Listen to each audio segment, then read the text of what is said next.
একটা হত্যা মামলার ক্ষেত্রে 200-300 জন আসলে আসামি, কেউ সিলেট আছে, কেউ তারা গ্রেফতারও হয়ে যেতেছেন এবং প্রচন্ড চাপ না হলে তাদেরকে জামিনও হইতেছে না। এই ব্যাপারগুলো আসলে আপনি কিভাবে দেখেন? মানে কোর্ট, এইটা বলা হয় যে কোর্ট আসলে খুব বেশি ভয় পায় মবকে, এরপরেও সমন্বয়কদের একজন এই হুমকি আপনাদের আইন উপদেষ্টাকে দিয়েছেন যে কারা এখান থেকে বিচারে জামিন পেয়েছে তাদেরকে দেখে রাখুন, চিহ্নিত করুন, ঠিক করুন। এগুলিকে আপনারা আসলে কিভাবে দেখেন? কিন্তু পৃথিবীর যে কোনো সভ্য দেশে শফিক ভাই এগুলি ফৌজদারি অপরাধ, এই ধরনের হুমকি দেওয়া, কোর্ট কি করে, বাট এটা দেওয়া হইতেছে এবং আপনি এটা প্রতিদিন হইতেছে। যেইটার আমি আমি আপনার যেগুলি লেখা, ধরেন আপনাদের কাছ থেকে যেগুলি শিখছি সেইগুলি তো দেখি যে এখন হইতেছে, মানে মনে হচ্ছে একটা লগবুক দেখা দেখা এগুলি করা হইতেছে। আপনি আপনার কষ্ট লাগে না ভাই এগুলি দেখা? আমাদের আমাদের আইন অ্যাডভাইজার এটা নিয়ে অনেক বলেছেন। উনি বলেছেন যে এটা অনাকাঙ্ক্ষিত, এই ঘটনাগুলো ঘটছে অনেক ক্ষেত্রে। আমি নিজেও দুই একটা দেখেছি যে একটা ইভেন মার্ডারও হয় নাই, দেখা যাচ্ছে যে 200-300 জনের এগেনস্টে কেস হচ্ছে। এবং আমরা কিছু দেখেছি যে এটাকে ক্যাশ ইন করে অনেকে এক্সটোরশন করছেন, খুবই আনফরচুনেট। সেই বিষয়ে আমাদের আইন অ্যাডভাইজার বলেছেন উনি এটা দেখছেন, এবং আমাদের যে হোম অ্যাডভাইজার উনি কিন্তু বলেছেন যে যারা এইগুলো করছেন, যে কেস এক ধরনের ম্যাচ লেভেলে কেস দেওয়া, তাদের এগেনস্টে উনি হুঁশিয়ারিও দিয়েছেন। কিন্তু আনফরচুনেটলি হচ্ছে কি, এটা অনেক ক্ষেত্রে কিছু পলিটিক্যাল অ্যাক্টিভিস্টও এই কাজগুলো করছেন এইটা। তো এই জিনিসগুলো সত্যিকার অর্থে আপনি ঠিকই বলেছেন। আমি নিজে এগুলো নিয়ে, হিউম্যান রাইটস নিয়ে আমি অনেক লেখা লিখেছি। এখন এসে এটা তো সত্যি, এটা দেখতে কেমন যেন লাগে। না শফিক ভাই, এটা দেখতে কেমন যেন লাগে, এবং আমরা যেহেতু একই ফ্রেটার্নিটির অংশ এবং আপনারা যেহেতু আমাদের অগ্রজ, আপনারা যা করেন সেটার দায় আসা আমাদের, বা সেটার প্রশ্ন বা সেটা শিক্ষাও আমাদের কাছে আইসা পড়ে।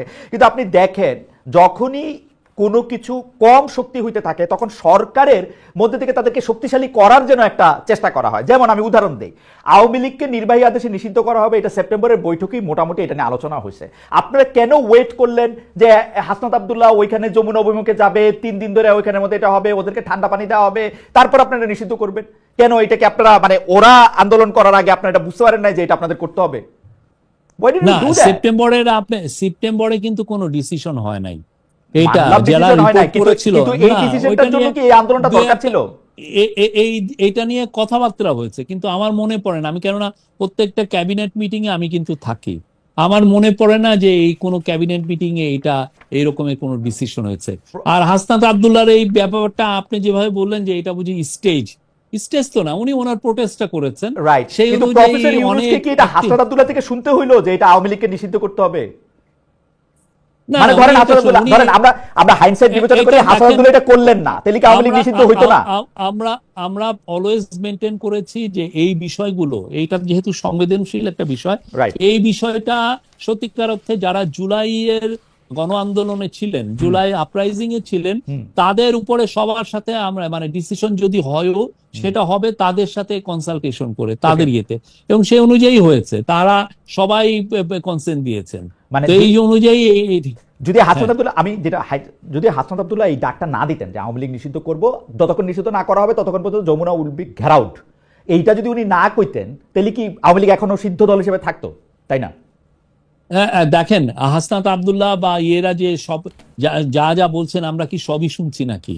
ওনারা তো বলেছিলেন যে অনেকে, দেখেন প্রেসিডেন্টকে ওনারা আউটস্টার চেয়েছিলেন অনেকেই, তো আমরা তো সেই অনুযায়ী আমরা যে সমস্ত জায়গায় জাতীয় ঐক্য তৈরি হচ্ছে সেই জায়গাগুলো এই বিষয়ে ভালো ডিসিশন হচ্ছে।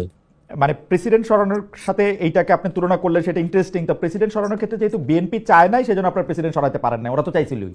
এই ক্ষেত্রে যেহেতু বিএনপিও চাইছে সরাই দিতে, সেজন্য আপনারা সরাইছেন, ব্যাপারটা কিরকম? না, আমরা বললাম তো এগুলো যত ডিসিশন হয়েছে সব জায়গায় আমরা সবার সাথেই কথা বলেছি এগুলো ক্ষেত্রে। আর এইটার প্রসঙ্গেই একটা সম্পাদক পরিষদ আজকে একটা প্রেস রিলিজ ইস্যু করেছে, আপনি নিশ্চয়ই দেখেছেন, যে আওয়ামী লীগের কার্যক্রম নিষিদ্ধ ঘোষণা করা হয়। সন্ত্রাস বিরোধী অধ্যাদেশ 2025-এর গেজেটের প্রকাশের পর তারা দেখা যাচ্ছে যে অধ্যাদেশে একটি ধারা সংযুক্ত হচ্ছে, সেটা হচ্ছে উক্ত সত্তা কর্তৃক বা উহার পক্ষে সমর্থনে কোনো প্রেস বিবৃতির প্রকাশনা বা মুদ্রণ কিংবা গণমাধ্যম, অনলাইন সামাজিক যোগাযোগ মাধ্যম বা অন্য যে কোনো মাধ্যমে যে কোনো ধরনের প্রচারণা অথবা মিছিল সমাবেশ বা সংবাদ সম্মেলন আয়োজন বা জনসম্মুখে বক্তৃতা প্রদান নিষিদ্ধ করিবে। এইটা ব্যাপারে তারা মনে করতেছেন যে এটা অপব্যবহার হবে, এটা স্বাধীনতার এটা শঙ্কা সৃষ্টি করবে। আপনার কাছে কি মনে হয়? মাহফুজ আনাম সভাপতি এবং দেওয়ান হানিফ মোহাম্মদ সাধারণ সম্পাদক পরিষদের পক্ষে এই বিবৃতি। না, এটা কেউ যেটা ব্যান্ড হয়ে যায়, যে সংগঠন যারা কার্যক্রম, আপনি আপনি দেখেছেন কেউ জেএমবির কার্যক্রম কেউ কভার করে বাংলাদেশে? জেএমবি তো ব্যান্ড অর্গানাইজেশন, Okay. তারপরে হরকতুল জিহাদ আল ইসলামী বাংলাদেশ ব্যান্ড, কেউ কি ওদের এই কার্যক্রম কেউ কি করে, বলে যে এর লিডার এখানে কথা বলেছেন বা এরা না, আমার যতদূর মনে হয় করেছেন? হিজবুত তাহরির মিছিল করছে, সেই খবর ছাপা হয়েছে পত্রপত্রিকায়। না, এটা দু একটা হতে পারে, বাট দুই এদেরকে একটা না, নিয়মিত ছাপা হয়েছে ভাই, নিষিদ্ধ ঘোষিত জেএমবি সংগঠনের এই কার্যক্রম ছাপা হয়েছে, এটা লেখা হয়েছে। জি, প্রমোশনাল কোন রিপোর্ট আমরা দেখি নাই, বা এদের লিডার আমরা যেটা দেখেছি যে এই অনেকে শেখ হাসিনার যে যেই জিঙ্গোইস্টিক যে উনি যেই ভায়োলেন্সকে ইনসাইট করে যেই স্পিচ দেন, সেগুলো অনেকে কভার করেছেন। তো সেই ক্ষেত্রে আমি দেখি নাই, মানে জিঙ্গোইস্টিক কথা সেটা এরকম ছাপা হয়েছে না, প্রমোশনাল ওয়েতে, অনেকে করেছে, আমাদের কাছে এভিডেন্স আছে। প্রমোশনাল ওয়েতে, মানে এটা এটা এটা এটা এই এই ব্যানের আগে, আমি বলছি ব্যানের আগে, ব্যানের আগে এটা প্রমোশনাল ওয়েতে করা হয়েছে, এটা আপনি বলছেন। প্রমোশনাল কি, ওনার স্পিচটা দিয়েছেন উনি, সমানে আমাদেরকে জঙ্গি বলছেন, আমাদেরকে এই আমাদেরকে এটা বলছেন, এগুলো অনেকে কভার করেছেন, ওনার স্পিচের বিভিন্ন ভিডিও ক্লিপিং অনেকে দিয়েছেন। এই গত কয়েক বছরে বিগত সরকার নানা রকম আইনি মারপ্যাচ করে এগুলি নানা ধরনের কাজ করছে, যেখানে হামলা মামলা যেখানে যা দরকার প্রয়োগ করে দেশে কোনো মিডিয়া যাতে বিএনপির ভারপ্রাপ্ত চেয়ারম্যান তারেক রহমানের সংবাদ বক্তব্য প্রকাশ করতে না পারে সে ব্যবস্থা করছিল। আপনি পৃথিবীর অন্যতম সেরা সংবাদ সংস্থা এএফপির ব্যুরো চিফ ছিলেন বাংলাদেশে, আপনি জনাব তারেক রহমানের সংবাদ কিভাবে ডিল করতেন বা কিভাবে প্রকাশ করতেন এই অবস্থার মধ্যে? না, আমরা তারেক রহমানের একটা রিপোর্ট করেছিলাম, আমি এই যে 2024 সালের ইলেকশনের সময় আমি তার সাক্ষাৎকার নিয়েছি। তো সেই সাক্ষাৎকার আমরা ওই লন্ডন থেকে আমরা তার সাক্ষাৎকার আমরা নিয়েছি। লন্ডন থেকে বাংলাদেশের পত্রপত্রিকা ক্যারি করছিল এটা? আমি জানি না, আমার ইয়ে নাই, বাট এটা আমরা এটা ইন্টারন্যাশনালি আমরা করেছি। তার ইয়েতে বোধহয় কত 3রা জানুয়ারি 2024 এসছে, 3রা বা 2 আমরা ওনার সাক্ষাৎকার নিয়েছিলাম। 3রা জানুয়ারি 2024 আপনারা সাক্ষাৎকার নিয়েছিলেন, মানে এটা তারেক রহমানের সাক্ষাৎকার লন্ডন থেকে নেওয়া হয়েছিল।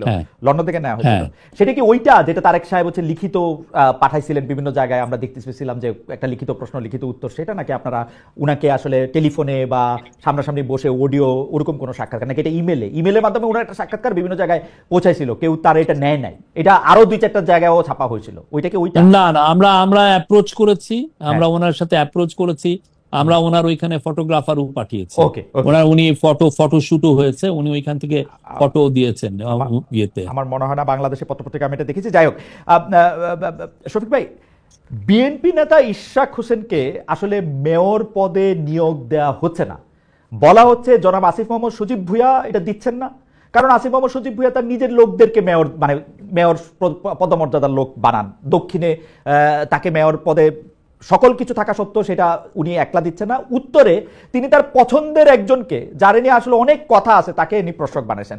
এইটা আপনি আসলে কিভাবে দেখেন? মানে ইশরাক হোসেনকে আসলে মেয়র পদে এটা দিতে দেওয়া হবে না কেন?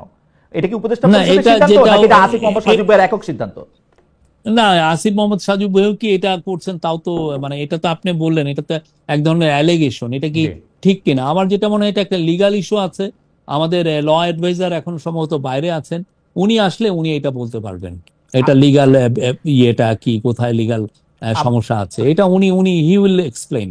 শফিক ভাই, আদালতের সেম রায়ে জনাব শাহাদাত হোসেন চট্টগ্রামে মেয়র হয়েছেন, একই রায়ে ইশরাক হোসেন কেন হইতে পারবেন না? মানে আমার একটু বুঝাই বলবেন, আমার অনেক কৌতূহল, ধরেন আইনের ব্যাখ্যা বা ফাইনালি কি হলো এরকম, এটা এমন যে এমন অনেক রায় আছে যে একজনের জন্য এটা খাটে, আরেকজনের জন্য নাও খাটতে পারে, তো এটা একটা লিগাল একটা ইন্টারপ্রিটেশনের বিষয়, সেই লিগাল ইন্টারপ্রিটেশনটা আপনি 1-2টা দিন ওয়েট করেন, আমাদের ল অ্যাডভাইজার আসতেছেন, উনি সাউথ আফ্রিকা গিয়েছেন, উনি আসুক, উনি এটা এক্সপ্লেন করতে পারবেন।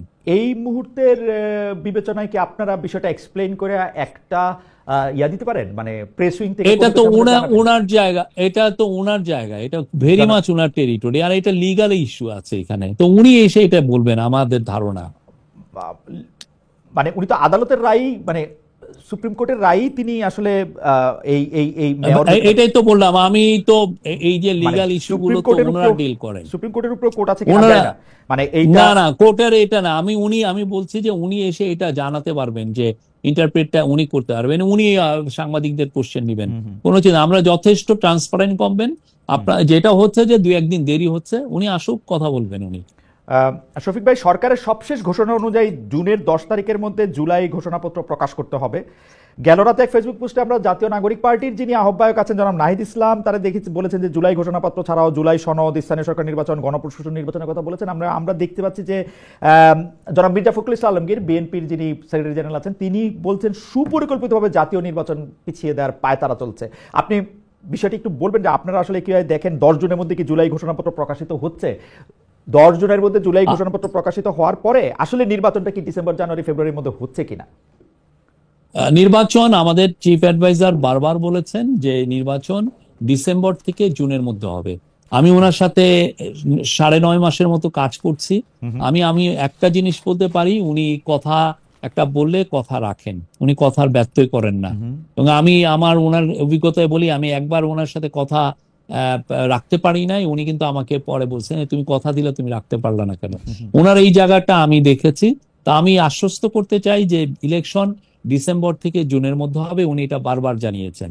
উনি কিন্তু কখনো কোনো এখানে আপনি কেউ বলতে পারবে না যে উনি একবারও বলেছেন যে ইলেকশন জুন মাসের 30 তারিখের পরে হবে। উনি বলছেন যে ডিসেম্বর থেকে জুনের মধ্যে হবে। তো এটা নিয়ে আমার মনে হয় কোনো ধোঁয়াশার কিচ্ছু নাই। বিএনপি যেটা চাচ্ছেন, এটা আমি যদি পলিটিক্যাল পার্টি হইতাম আমিও হয়তো বা চেতাম, ওনারা একটা ডেট চাচ্ছেন। তো সেটা নিয়ে আমাদের কাউন্সিল অফ অ্যাডভাইজার, বাট আমরা এর আগে কিন্তু অনেকে মনে করছেন আপনারা একটু বেশি সময় ক্ষমতা থাকতে চান। না, এটা একদমই এইখানে কেউ আসেন নাই যে ক্ষমতা আঁকড়ে পড়ে থাকতে। এটা একটা আমি বলবো যে এটা বাজে ধারণা। সবাই একটা একটা গুরু দায়িত্ব নিয়ে এসছেন এবং দায়িত্বটা কমপ্লিট করে ওনারা চলে যাবেন।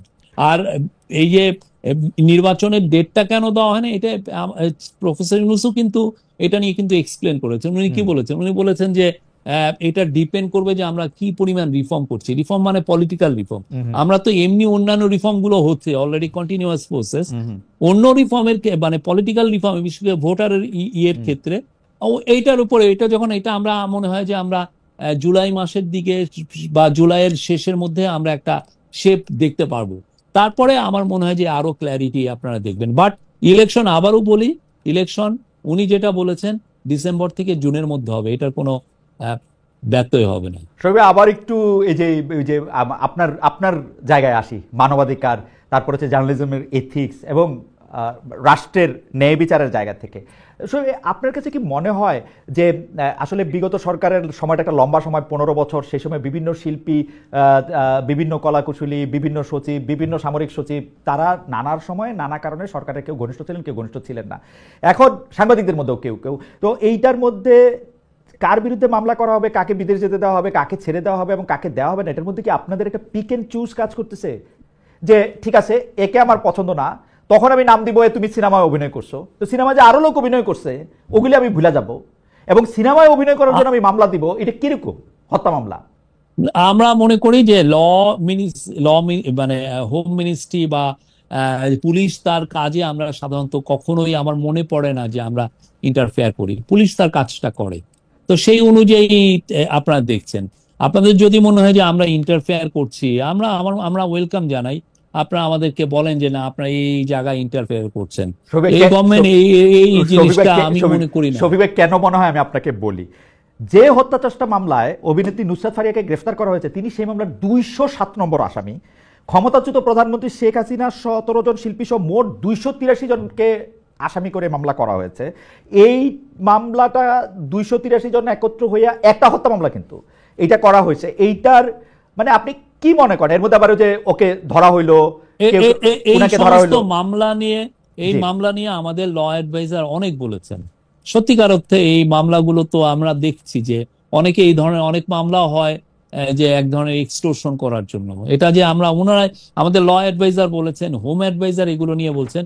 কিন্তু আনফরচুনেটলি সমস্যাটা যেটা হচ্ছে যে কেউ যদি এসে থানায় মামলা করে, হয় কি থানা নিতে বাধ্য হয়। অনেক সময় থানা বলে যে না, আমি এই মামলা নিব না, এই মামলা নেওয়া যাবে না। পরে যায় কি, তারা আবার কোর্টে চলে যায়, কোর্টে গিয়ে আবার বলে যে না, এই মামলাটা নিতেই হবে। ফলে ওই কোর্ট যখন মামলাটা নেওয়ার পরে সেই মামলাটা নিয়ে এসে আবার কোর্টের অর্ডারটা নিয়ে এসে থানায় বলে যে এই মামলাটা নিতে হবে। তো এই ধরনের তো সিচুয়েশন তৈরি হচ্ছে। মানে আমরা যাই হোক, আমি আবারও আপনার আরেকটা যে জায়গায় আপনি অনেকদিন কাজ করেছেন সেই অর্থনীতির জায়গায় একটু আসি, যে শর্ত পূরণ না হয় ঋণের কিস্তি ছাড় বন্ধ রেখেছিল আইএমএফ এর প্রধান শর্ত অনেকগুলির মধ্যে একটা ছিল ডলারের দাম বাজারের উপরে ছেড়ে দেওয়া। বাংলাদেশ ব্যাংকের গভর্নর আমাদের এই অনুষ্ঠানে এসে বলেছিলেন যে আইএমএফ এর শর্ত তারা এত সহজে মেনে নেবেন না। এপ্রিলের শেষের দিকে মে মাসের প্রথম সপ্তাহে অর্থ উপদেষ্টা বলেছিলেন যে আইএমএফ এর ঋণ প্রেসক্রিপশন তারা মানবেন না, কিন্তু হঠাৎ করে আমরা দেখলাম যে এনবিআর কে বিলুপ্ত করা হয়েছে এবং সেটা আইএমএফ এর, মানে এরকম একটা কঠিন সিদ্ধান্ত নেওয়া হয়েছে সেটা আইএমএফ এর পরামর্শ মেনেই। আপনি এটাকে নিয়ে আসলে কিভাবে দেখেন? না, আপনি যদি দেখেন যে এনবিআর কিন্তু এই 50 বছরে আমাদেরকে বারবার ফেল করছে। এনবিআর এর আমরা যে কাস্টমস এর যে সিস্টেম বা আমরা যে রেভিনিউ উঠাচ্ছি, একটা গভর্নমেন্ট বেঁচে থাকে, একটা গভর্নমেন্ট বা একটা দেশের ডেভেলপমেন্ট হয় হচ্ছে তার ট্যাক্সের টাকার উপরে, কিন্তু আমাদের কনসিস্টেন্টলি ফেল করছে। আমাদের ট্যাক্স জিডিপি রেশিও মাত্র 7.3-7.4%, যেটা সত্যিকার অর্থে একটা আফ্রিকার দরিদ্র দেশের মতো। তো আমার তো এমন করে চললে তো হবে না। এখন এই কারণে কিন্তু আমরাও নিজেরা বলছি, আমরা আমাদের মধ্যে থেকে এনবিআর রিফর্মের কথা কিন্তু নিজেরাও আমরা ফিল করছি যে এটাকে রিফর্ম করতেই হবে আমাদের, যে করেই হোক আমার ট্যাক্স জিডিপি রেশিও 10-এর উপরে নিতে হবে। এটা কি তো সেই ক্ষেত্রে আইএমএফ এর পরামর্শ? না না, এটা আইএমএফ এর পরামর্শ না, এটা আইএমএফ এর সাথে আমাদের সাথে কথা মিলে গেছে। এই কিন্তু আমরা নিজেরাও এটা বলছিলাম যে আমাদের কাকতালীয় না, আমরা এটা বলছিলাম। আর আইএমএফ এটা নতুন কথা বলছেন, এটা অনেকদিন ধরে এই কথা বলছে। আমরাও মনে করছি যে এই এনবিআর এর রিফর্মটা একটা বড় চ্যালেঞ্জ, এই কাজটা করতে হবে। এটা সে একটা আমাদের মতো ইন্টারিম গভর্নমেন্টই হোক আর এটা একটা ইলেক্টেড গভর্নমেন্টই হোক, তার কাছে সামনের দিনগুলোতে এটা হবে বিগেস্ট একটা চ্যালেঞ্জ। বিকজ আপনি যদি টাকা সেই মতো উঠাইতে না পারেন ট্যাক্স, আপনি তো রাস্তা বানাতে পারবেন না, আপনি বেতন দিতে পারবেন না, আপনি এই যে একটা বিধবার স্টাইপেন্ড দিবেন সেটা দিতে পারবেন না। আর এনবিআর এটা কনসিস্টেন্টলি ফেল করছে। আপনি পুরো পৃথিবীতে ট্যাক্স জিডিপি রেশিওর ক্ষেত্রে হচ্ছে 16%, 16.6%, এটা গ্লোবাল এভারেজ। সেখানে আমরা 7.3%। এটা তো চিন্তা করতে হবে যে পাকিস্তানের মতো দেশও 10 এর উপরে। আপনার প্রেডিকশন কি বলে যে আপনি কি এটা 7.3% থেকে মানে অন্য সরকার আসা পর্যন্ত এটাকে আসলে 8%ও করতে পারবেন? মানে আপনি কি মনে করেন? না, একটা প্রেডিকশন কি বলে? তো না, এটা হঠাৎ করে এটা বাড়বে না, এটা একটা লম্বা একটা রিফর্মের মধ্যে দিয়ে যেতে পারবে।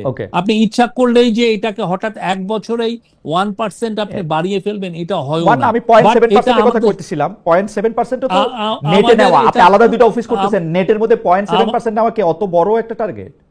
আমাদের এই কাজটা করতে হবে, এটা যে গভর্নমেন্টই হোক, এটা আমাদের গভর্নমেন্টই থাকুক, বিএনপি আসুক বা যেই আসুক, যে গভর্নমেন্টই আসুক, এই কাজটা খুব ক্রুশিয়াল, এটা করতে হবে। এই জায়গা এটাকে পাশ কাটিয়ে বাংলাদেশের কোনো রিফর্মই আসলে হবে না। রিফর্ম করতে গেলে ইউ নিড মানি, আর মানি আপনি রেজ করবেন কিভাবে? আপনার ট্যাক্স করে। আর এখন এতটাই ক্রুশিয়াল, আপনি দেখছেন যে অনেক দেশ, ইউএসএ দেখেন, অনেক দেশেতে টাকা বন্ধ করে দিচ্ছে, ও টাকাই দিচ্ছে না। পুরো ইউরোপ জুড়ে যারা ডেভেলপমেন্টের জন্য বিদেশে টাকা লেন্ডিং করে তারাও বন্ধ করে। তারা এখন ইউরোপ জুড়ে আপনি দেখেন ওরা অস্ত্রসজ্জায় ব্যস্ত, ডিফেন্স স্পেন্ডিং এ ব্যস্ত। তো আমি চাই আর না চাই আমার এই ট্যাক্সেশন একটা ওভারঅল করতে হবে এবং এই অনুযায়ী আমার ট্যাক্স জিডিপি রেশিও বাড়াতে হবে। একটা ছোট প্রশ্ন, এটা দর্শকরা অনেকে করতেছেন, যে প্রশ্নটা হচ্ছে এরকম যে আওয়ামী লীগ আমলে যে টাকা পাচার হইতেছিল এটা আমরা ফিল করতেছিলাম চারদিক থেকে, কিন্তু এই সরকার আসার পরে আমরা এই ফিলটা করতেছি না যে টাকা পাচার বন্ধ হয়েছে। আপনার কাছে কি এই ফিল আসছে? যেমন ধরেন বিএনপির এক নেতা কইছে 90,000 কোটি টাকা পাচার হয়ে গেছে, আমরা ওই কথায় না আসি। আপনার কাছে কি এই ফিলিংটা হয়েছে যে বাংলাদেশ থেকে এখন আর টাকা পাচার করা সম্ভব না বা টাকা পাচার কেউ করতেছে না? আমি বলবো যে আমাদের গভর্নমেন্টের কেউ এগুলোর সাথে জড়িত না। আমরা খুব সিরিয়াস মুভ নিচ্ছি যাতে এই বাংলাদেশের থেকে টাকা পাচার বন্ধ হয়। আমরা সেই অনুযায়ী যথেষ্ট রিফর্ম নিয়েছি এবং সেটার আলোকে আমরা দেখেন অনেক কিছু ব্যাংকিং সিস্টেমটাকেও আমরা ঢেলে সাজাচ্ছি সেই আলোকে। তা আমরা বলছি, আমরা আবার সবাইকে ইনভাইট করি, আপনারা এগুলো নিয়ে আরো ইনভেস্টিগেটিভ জার্নালিজম করেন।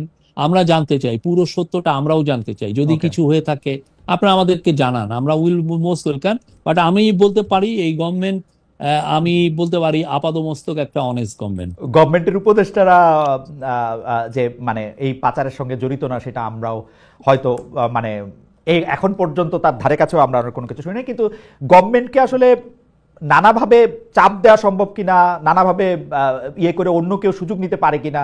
যেমন ধরেন আমাদের একজন মন্ত্রী হয়তো খুব ভালো, কিন্তু সেই মন্ত্রীর মন্ত্রণালয় আর একটা সুযোগ নিয়ে আর কেউ তাকে ইয়ে করছেন কিনা, ওরকম আপনার মনে হয় কিনা? যে আপনার যদি এরকম এভিডেন্স থাকে এরকম, তাহলে আপনারা রিপোর্ট করেন। Okay. এটা তো জানার, মানে এরকম যদি হয় রিপোর্ট করেন, আমরা দেখি। আচ্ছা ঠিক আছে, আমরা এভিডেন্সের কথা যখন বলতেছেন তখন তো আসলে আমার কাছে এখন এভিডেন্স নাই, আমি এটা জানার জন্য এটা বলতেছিলাম। আমি বরং অন্য একটা জায়গা থেকে বলি, সর্বশেষ গত দুই এক সপ্তাহের মধ্যে আপনাকে সবচেয়ে বেশি জনপ্রিয় করেছে যে কথাটা, বা জনপ্রিয় করেছে যে কথাগুলো, তার মধ্যে একটি হচ্ছে যে আপনি বামদেরকে বলেছেন যে বামরা বাংলাদেশকে বনসাই করে রাখতে চায়, বা নিজেরাও আপনি বামদেরকেও একটু একটু অপছন্দ করেছেন। এখন রোববার 18 মে লেখক অধ্যাপক অ্যাক্টিভিস্ট আনু মোহাম্মদ একটি ফেসবুক পোস্ট দিয়েছেন, যেখানে তিনি লিখেছেন প্রধান উপদেষ্টা থেকে শুরু করে তার সুযোগ্য প্রেস সচিব ও বিভিন্ন পদের কোনো কোনো কর্তা ব্যক্তির ভাবসাব, কথাবার্তা ও কাজকর্ম খেয়াল করলে বিদেশি কর্পোরেট লবিজের ছায়া পাওয়া যায়। চট্টগ্রাম বন্দর করিডোর, সমরাস্ত্র কারখানা, অস্বচ্ছ তড়িঘড়ি এলএনজি আমদানি চুক্তি, স্টারলিংক চুক্তি ইত্যাদি নিয়ে তাদের দৌড়ঝাঁপ, জবরদস্তি, গোপন গোপন ভাব, মিথ্যা বিজ্ঞাপনী গল্প এটাই নির্দেশ করে। আপনার মন্তব্য শুনবো, আমি শুধু যোগ করি, বণিক বার্তা এরকম বলেছেন যে বিডার নির্বাহী চেয়ারম্যান উঠছেন, দেশি বিদেশি বিনিয়োগ কমছে। না, এই যে বণিক বার্তা রিপোর্টের কিন্তু আমরা একটা রিবাটাল দিয়েছিলাম। আমি জানি না আপনি আমার ফেসবুকে পেজ দেখেছেন কিনা। বণিক বার্তা যে কথা বলছেন যে 9 মাসের হিসাব দিয়েছেন, ওই 9 মাসের 3 মাস কিন্তু আশিক চৌধুরী ছিলেনই না। ওই 3 মাস কিন্তু খুব বাজে ছিল। এবং কোনো দেশে আপনি যখন রেভলিউশন হয় বা আপরাইজিং হয়, ওই 3 মাসকে কেউ আসলে কাউন্টেই রাখে না। ওনারা ওইটাকে কাউন্টে আনছেন। ওই যেটা জুলাই টু সেপ্টেম্বর, যেটার মধ্যে জুলাই মানে 5 সপ্তাহ, ইভেন আমরা ক্ষমতায়ও ছিলাম না, তো সেই মানে 6 সপ্তাহের মতো, তো সেই সময়টাকে ওনারা কাউন্টে এনেছেন। এটা তো মানে আমার মনে হয় না যে এটা ঠিক ছিল ওনাদের এই রিপোর্টটা ওনাদের। এবং আশিক চৌধুরী সত্যিকার অর্থে আমাদের এখানে কাজ শুরু করেছেন অক্টোবর মাসে। তো আপনি যদি আশিক চৌধুরীকে ব্লেম করেন জুলাই সেপ্টেম্বরে কি হলো, সেটা তো এটা একটা অন্যায়, এটা ঠিক না। আমার মনে হয় যে রিপোর্টার আরো কাজ করতে পারতেন, আরো থরলি চেক করতে পারতেন, দেখতে পারতেন যে উনি ওনার কাজটা। আরেকটা হচ্ছে যে আপনি রিফর্ম করেন আর যাই করেন, আমরা যেই জায়গা থেকে শুরু করছি সেই জায়গায় আমাদের যাওয়ার জন্য আমরা এখন যে কাজটা করছি, আমরা বলতে পারি এই যে ফরেন ইনভেস্টমেন্টের জন্য, এবং আশিক চৌধুরী নিজেও বলেছেন এটার সুবিধা পাবে যে প্রথম যে ইলেক্টেড গভর্নমেন্ট আসবে তখন, বা আমরা সামনের দিনগুলোতে এটা পাবো। কারণ আপনি একটা স্ট্রাকচারটা দাঁড়াতে করতে হয়, আপনার পুরো পৃথিবীতে জানাতে হয় যে আমি বিজনেসের জন্য রেডি, আপনার রিফর্মের জায়গাগুলো ঠিক করতে হয়, রিফর্ম করতে হয়, করার পরে তো তারা আসবেন। তারপরে আমরা বলবো যে অক্টোবর যে ডিসেম্বরের যে সেখানে $490 মিলিয়ন মতো ফরেন ডাইরেক্ট ইনভেস্টমেন্ট আসছে, যেটা পুরো গত 1 বছরের সবচেয়ে হাইয়েস্ট। তা আমরা যে হচ্ছে না তা না, বাট আমরা যেই ডিজায়ারটা সবাই করছেন সেটা আসছে না, আমি এটা অস্বীকারও করছি না। কিন্তু আমাদের কাছে আপনি দেখেন একটা রেগুলেশন, একটা ক্যাওটিক সিচুয়েশনে আপনি যদি অনেক বেশি আশা করেন বা সেটা এটা ঠিক না। আমরা তো অনেক বেশি আশা না জি বামের ক্ষেত্রে। জি, এটা বামদের ক্ষেত্রে যেটা হচ্ছে যে ওনারা যে কাজটা করছেন, ওনাদের যদি আপনি প্রেসক্রিপশন, ওনারা যে কথাগুলো বলছেন সেই অনুযায়ী করতে গেলে তো আমাদের সত্যিকার অর্থে জব তৈরি হয় না।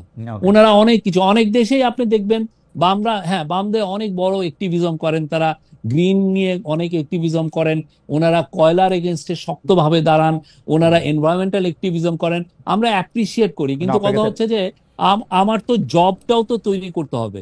আমি যদি জব তৈরি করতে হয় তাহলে সেক্ষেত্রে আমি এই যে কেন আমরা মোস্ট এফিশিয়েন্ট কোম্পানিকে আমরা চিরাঙের পোর্টের টার্মিনাল দিতে চাচ্ছি, বিকজ তার মাধ্যমে যেটা হবে যে আমরা it sends a very powerful signal to the world যে আমরা এই চিরাং পোর্টটিকে আমরা এফিশিয়েন্ট করছি। তখন হয় কি, বড় বড় কোম্পানিগুলো তখন বাংলাদেশে ইনভেস্ট করতে আসে।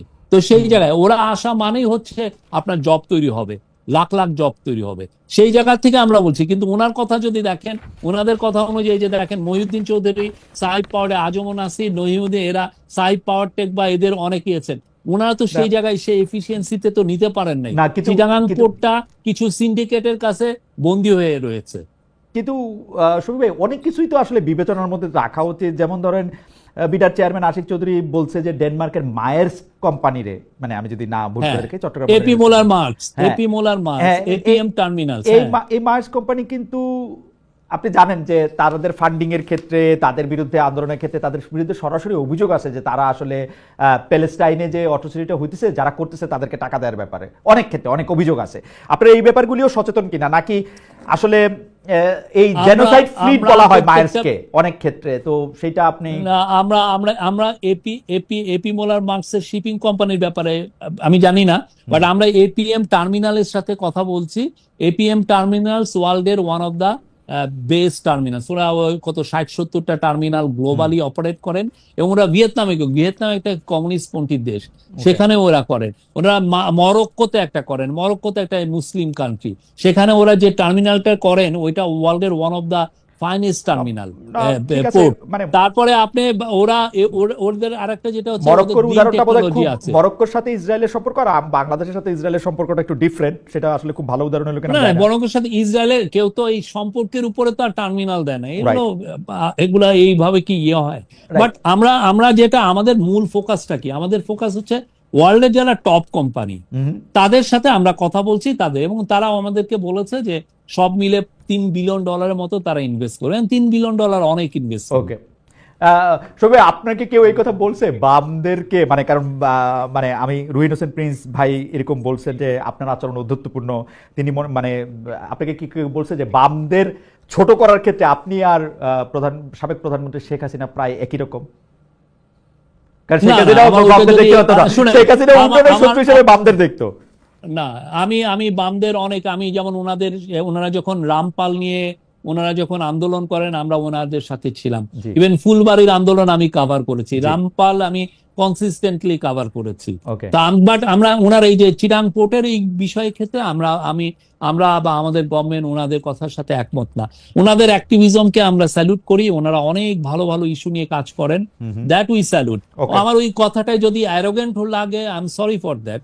বাট আমরা মনে করি ওনারা এই যে চিটাং পোর্ট নিয়ে ওনাদের যে পজিশন সেটার সাথে আমরা একদম সেটা আপনি দ্বিমত পোষণ করতেই পারেন। আচ্ছা শোয়েব ভাই, কুইক 2-3টা প্রশ্ন এবং শেষ। একটা প্রশ্ন হচ্ছে যে আমি একটু বাজি লাগতে চাই যে বাংলাদেশের ইলেকশনটা কবে হবে। আপনি আমাকে ডিসেম্বর, জানুয়ারি, ফেব্রুয়ারি, মার্চ, এপ্রিল, মে, জুন, জুলাই কোনো একটা মাস চুজ করে দিতে পারেন? না, এটা আমি as a spokesman of the chief adviser আমি এটা পারি না, এটা ঠিক না আমার পক্ষে। রোজা ঈদের আগে পরে না, আমি অন্তত এইটুকু বলতে পারি এই বিষয়ে কোনো ডিসকাশন হয় নাই। বাট একটা কনসেনসাস, সেটা হচ্ছে যে ইলেকশনটা হবে ডিসেম্বর থেকে জুনের মধ্যে, এবং যখন সময় আসবে এটা আপনারা ভোটের টাইমটাও জানতে পারবেন। আচ্ছা, এটাতে আরেকটা প্রশ্ন, যখন বাংলাদেশে পরবর্তী জাতীয় নির্বাচন হবে তখন অনেকেই বলতেছেন হয় সরকার প্রধান হিসেবে ডক্টর ইউনূস থাকবেন না, অথবা সেনা প্রধান হিসেবে জনাব ওয়াকার জামান থাকবেন না। এইটার কি কোনো চান্স আছে নাকি যেরকম এই সরকার? না, স্পেকুলেশন, এগুলো তো স্পেকুলেশন। আমার মনে হয় যে আমাদের যে টিমটা ভালোই থাকবেন, এবং আমরা অ্যাজ প্রফেসর ইউনূস বারবার বলছেন যে আমরা আমাদের এই বাংলাদেশের ইতিহাসে সবচেয়ে সুন্দর ইলেকশনটা করব, এবং এটা একটা পিসফুল ট্রানজিশন টু ডেমোক্রেটিক পাওয়ার হবে।